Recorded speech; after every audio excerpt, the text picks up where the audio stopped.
alive. Kunin sa kahit sino matay siya.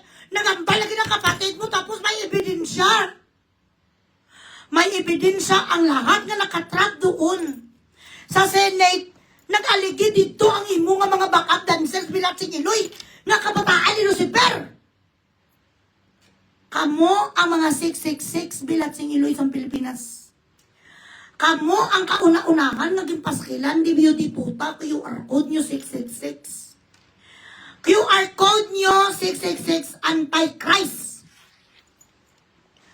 Gadinay ka, grabe yung kudlay through your teeth, sir.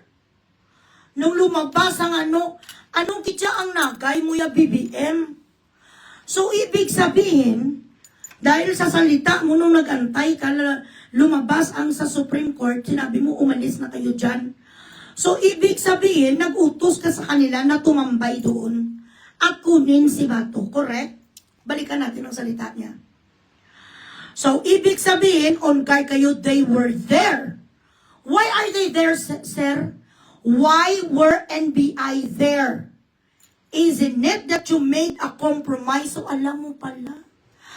Alam mo palang mga pangyayari at ikaw din pala talaga ang nag-utos na magtambay sila doon.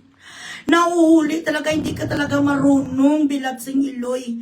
You do not know how to deliver your speech na hindi ka mabukayo. Pakinggan natin ulit. Butigon ni sinungaling. Ang mga stars nyo dagdagan.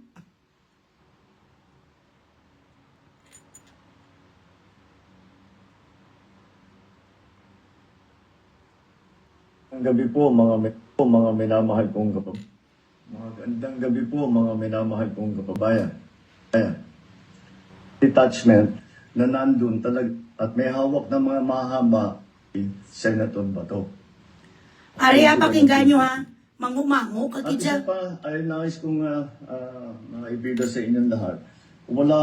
Wala pong instruction kahit na kanino na hulihin si Senator Bato. At ang nangyari, ang NBI, sinabihan ko nung lumabas yung resolution ng Supreme Court, mga alas 4 yung kaninang hapon, ay sinabi ko, umalis na kayo dyan. At nag-comply naman sila.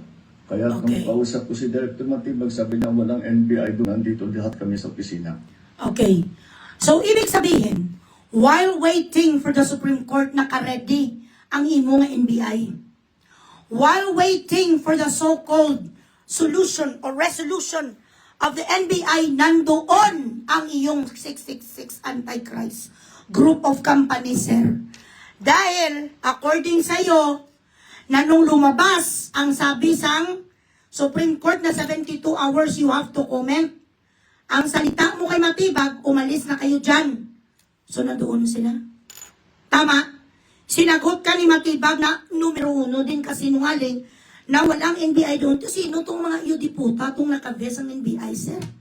Na may kuha sa medyo yudiputa, guni-guni. Sino to sila sa labas, ang building, nagapang flashlight, ang mga gago nga mga kuging? Sino ang yudiputa nga mga NBI doon sa labas ng Senado?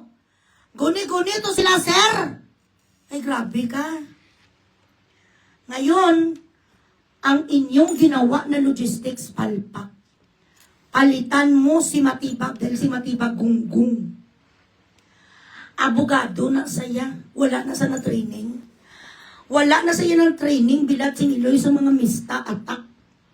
Wala na saya na training kung ano ang mga isprekitik sa pagkuha o sa mga kidnapping. Wala na siya sang mga skills. Ang itinatag mo nga NBI director lang. Ang alam na nasa Bilatsing Iloy, dito lang sa quarry nga illegal. Ang magkutkot sa mga buhangin kag sa mga bato, kag sa mga minerals kag ibintas ang patay huya para may ipalamon sa iba't iba niyang kabit. Palitan mo si Iba-Iba kay gago na sa. He did not go to any war, sir. Hindi na sa pumunta sa mga Abu Sayyaf kag doon sa Basilan. Hindi niya alam kung ano ang mga modus. Kung paano manghuli sang isa kamista. Dapat ang ilagay mo dyan si Normis Wari. Or maglagay ka da sa mga kwan, sa mga Hamas. Maglagay ka dyan sa mga ISIS, ang mga sagad-sagad, bala-bilat sing iloy. Ang sagad-sagad sa mga kidnapping, hindi ning gago-gago nga si Matibag. Ang alam na ni Matibag kung paano na saya magrubo-rubo nga pang tambay. Alam mo, ulihin mo, mista, bilat sing iloy, pinadalan mo doon yung diputas ang isa katambay.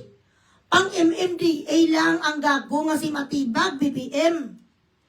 Ang dapat na ginapadala mo rin sa isa kamista, dapat kumuha ka muna bilat sing iloy sa mga Air Force One.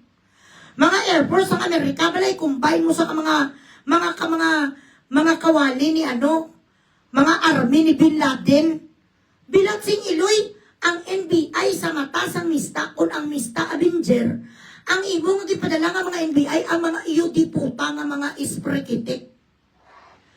Pinadalahan mo lang sa mga 666 kag kulto. Ang mga mista nga bilat sing iloy sa mga taktikal. Mga sagad-sagad yung diputa sa mga taktikal nga mga tinapungulay kag mga bombastic. Mista ang kalaban mo.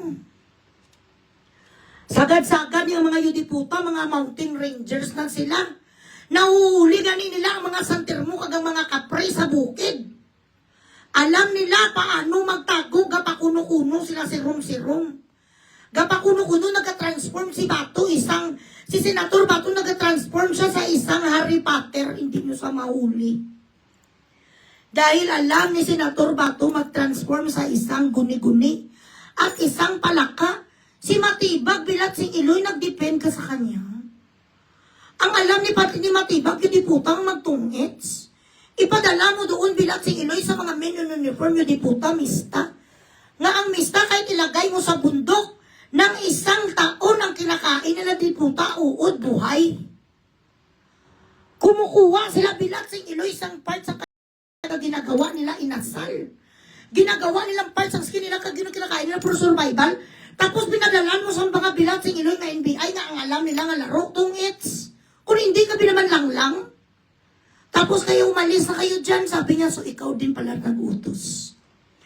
With the words that you just said, na umalis na kayo dyan, ibig sabihin, nag-utos ka nga pumunta sa Senado. Na meron na kayong usapan. May usapan na bilat sing iloy doon. Na wag bilat sing iloy mag-isprekitik ang mga gago nga NBI, pero hindi ka nakikiniti, ikaw di pala talaga ang salarin. Ang mga mista, kagang mga tao sa Senado, Avengers, tapos pinadalan sa bilat sing iloy si Pinocchio. Pinadala niya kay Tom and Jerry, manalo ka? Kung hindi ka binaman alipungoy, pinadala niya sa Cartoon Network, wow, sana all that. Hindi na naman umubra ang bilat sing iloy nga mga strategy. Ang strategy sang gago nga si Matibag, parang pang Cartoon Network lang, tapos ang kaaway nyo, Avengers. Mga San Goku, bilat sing iloy kag sangre. Pinadalan sa bilat sing iloy, ukat-ukat. Maanong ukat-ukat sa mga sangre? Ilang bilat sing iloy. Alam mo, ang mga mistang yan, mga kasama nila nasa bundok, bilat sing iloy, mga babae sa Balite Drive, Capre. Mga santermo kag mga bagat. Kaibigan nila doon ng mga taglugar, ka-transform si Senator Bato, alibangbang. Hindi niya mauli si Bato, bilat sing iloy, nasa kay Senator Bato ang bato ni Ding. Akala niyo mauli niyo sa Ayala. Akala niyo doon pa si Bato, wala na si Bato, bilat sing iloy. Lumipad na si Bato, nag-transform na sa Bulalakaw. Ikaw mismo nagsabi galing na sa bunganga mo kasi gago ka. Umalis na kayo dyan, ibig sabihin, inutusan mo na magtambay doon. Correct? Lang. This is what happens when you're not smart. You do not know how to protect your words and you do not know not to spew shit from your mouth. Nagsabi ka, umalis na kayo dyan, doon pala sila. Ay, gago. Ay, bilat sing iloy. Share the live. Ang mga stars, yung mga sapat.